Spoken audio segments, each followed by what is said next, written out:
Olá aí, você, meu aluno do primeiro ano do ensino médio, olha só. Hoje a aula é destinada àquela revisão para você fazer a sua avaliação de recuperação da unidade 2, tá certo? Então, para isso, fique ligado nas temáticas que vocês vão assistir. Nós vamos revisar nessa aula os temas sobre, olha só, evolução dos modelos atômicos, o átomo e suas partículas, parte 1, distribuição eletrônica, tabela periódica, parte 1. Então, fique ligado porque vai ser muito importante depois da aula e aí você fazer aquela sua avaliação, tá legal? Sendo assim, olha, nos modelos atômicos, nós rever modelo atômico de Dalton, né, lá da aula 17.1, modelo atômico de Thomson, modelo atômico de Rutherford, modelo atômico de Bohr e o modelo atômico de Sommerfeld. Sendo assim, lembrar que, para chegar nos modelos atômicos, antes já havia estudo sobre o átomo, né? Existia aquelas ideias, as primeiras ideias sobre o átomo, que foi realizado pelos cientistas Leucipo e Demócrito. Eles eram filósofos gregos que vieram entre os séculos 4 e 5 a.C. e propuseram a teoria que se referia à natureza do átomo. Eles acreditavam que o universo era constituído por partículas indivisíveis, a qual foi denominada átomo, que em grego significa indivisível, quer dizer, não tomo divisível. Essa teoria filosófica ficou conhecida como atomismo. Então, ainda não se trata de modelo atômico. Então, foi as primeiras ideias que surgiram sobre a natureza da matéria que eles pensaram na presença dos átomos. E aí, evoluindo o conhecimento, estudando sobre a natureza da matéria, surgiu o modelo atômico de Dalton. Em 1808, John Dalton, ele publicou um livro apresentando sua teoria sobre a constituição da matéria, tendo como base o átomo. E Dalton, ele propôs que a matéria era formada por partículas distintas, denominadas átomos, né? E aí ficou evidenciado, na teoria de Dalton, de que toda a matéria era formada por átomos, que eram partículas esféricas maciças, indivisíveis e indestrutíveis. E que existe um tipo de átomo para cada elemento químico, pois os átomos de um mesmo elemento químico são iguais entre si. Então, este modelo atômico de Dalton, ele também ficou conhecido como o modelo da bola de Bilhar, onde, ora aí, a matéria, os átomos eram partículas esféricas, maciça, quer dizer, rígida, indivisível e indestrutível. Então, eles compararam com a bola de Bilhar.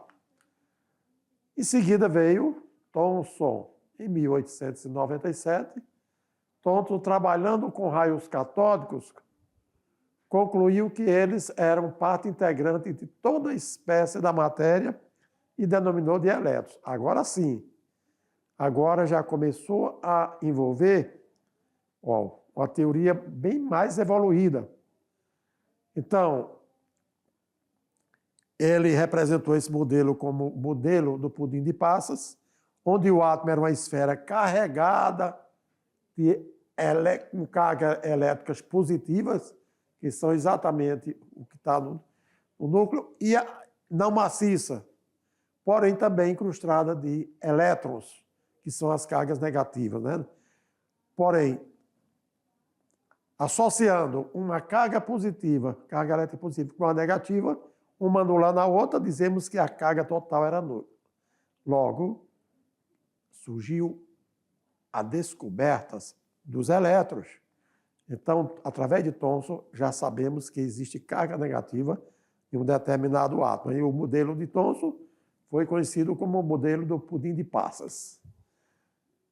Rutherford, ele, para o átomo, ele criou um modelo chamado planetário. Por que o modelo planetário? Então, ele afirmou que o átomo não é maciço, sua maior massa encontra em uma pequena região que era conhecida como núcleo. Agora, na área ao redor do núcleo estavam os elétrons. O núcleo encontrava-se apenas prótons e nêutrons.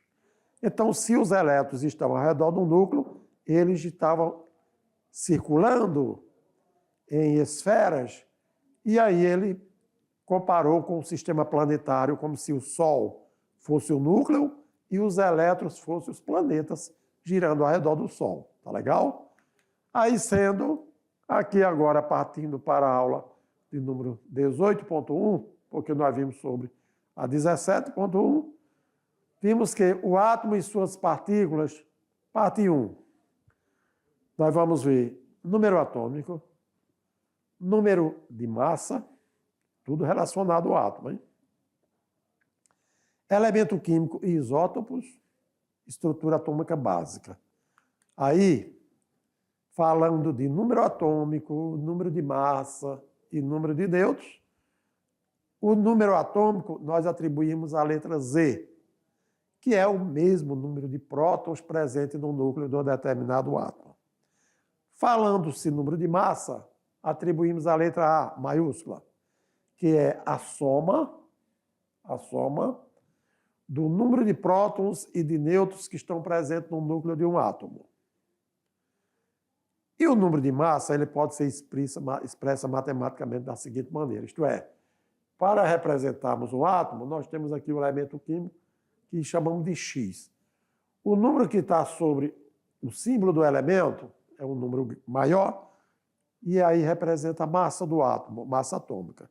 O número que está abaixo é o número menor, representa o número atômico ou o número de prótons. E o X, o seu símbolo. Assim sendo, olha aí, a massa atômica de um átomo é igual ao número de prótons mais o número de nêutrons, isto é, o número atômico, que é o número que identifica o átomo, ou partículas positivas, mais o número de nêutrons.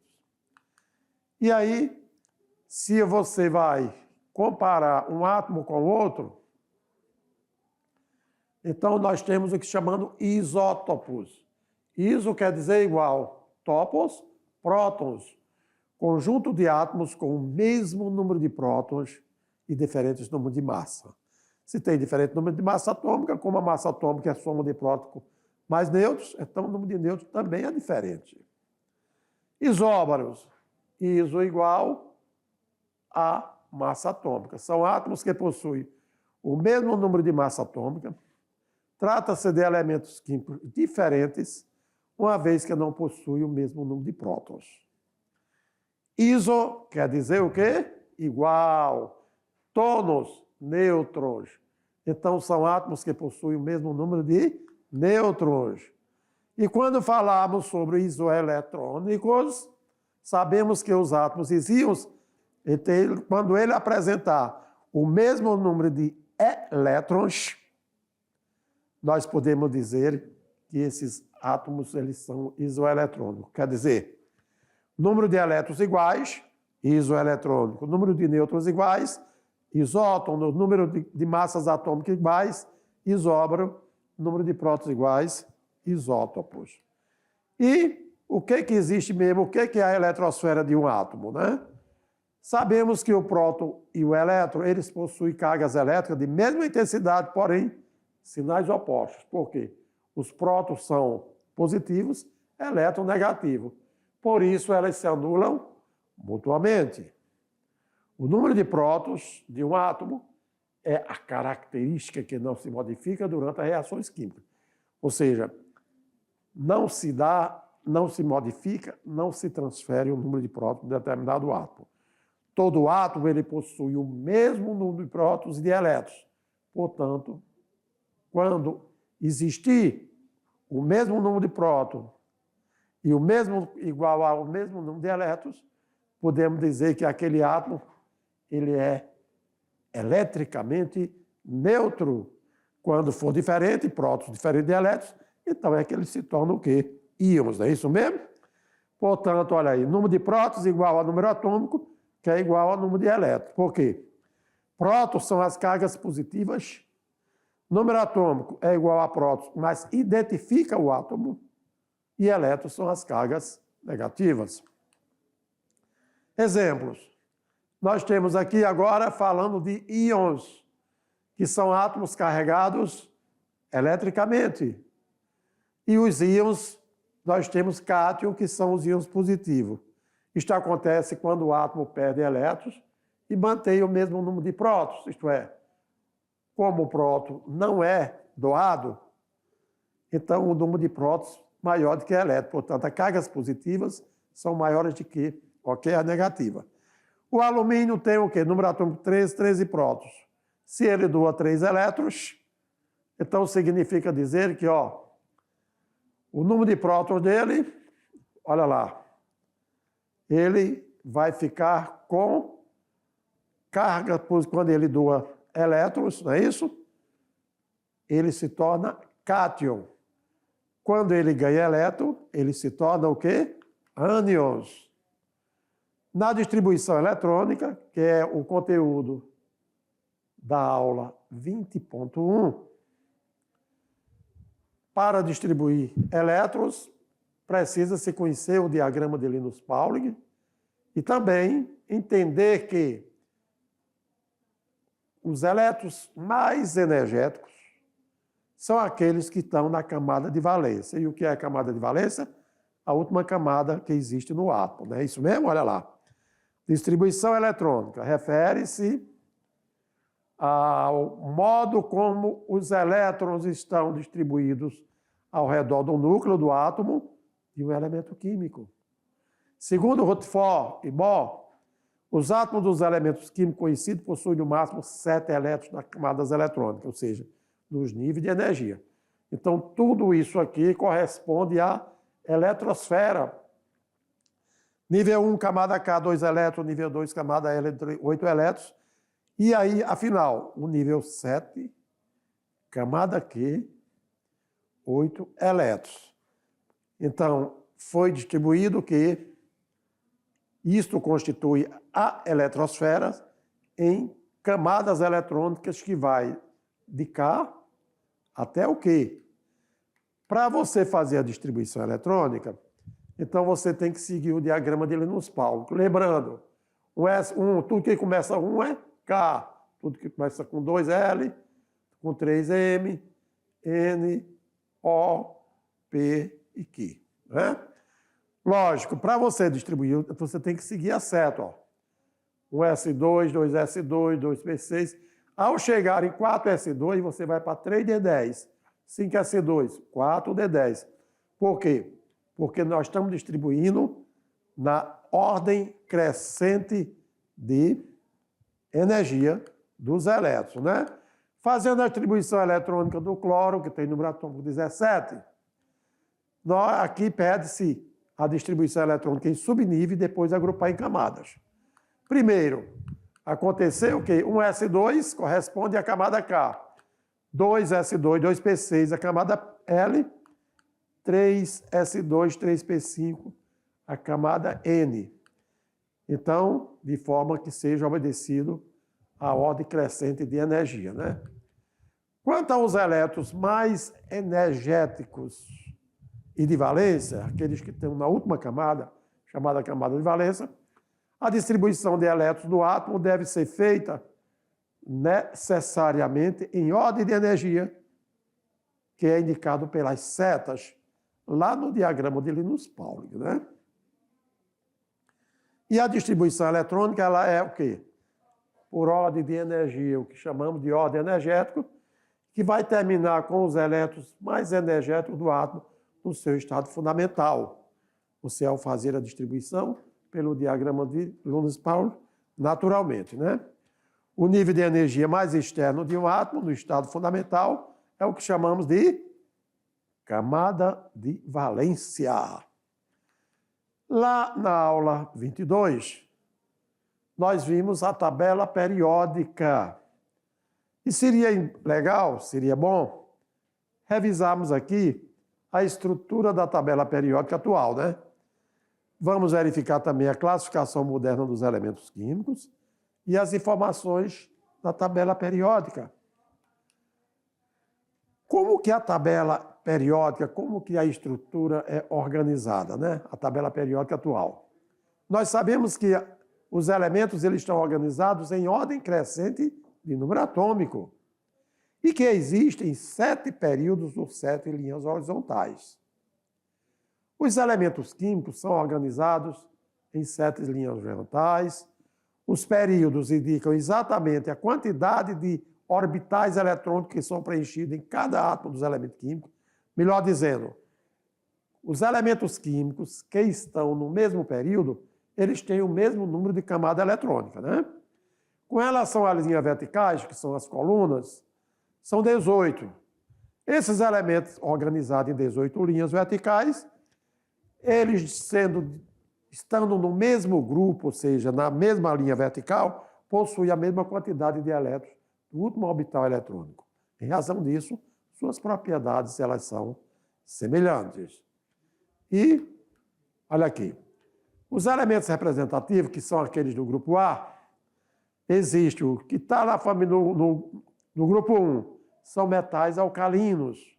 Grupo 2, metais alcalinos terrosos. Grupo 3, o grupo do boro. 13, 14, grupo do carbono. 15, grupo do nitrogênio. 16 são calcogênios. 17 halogênios.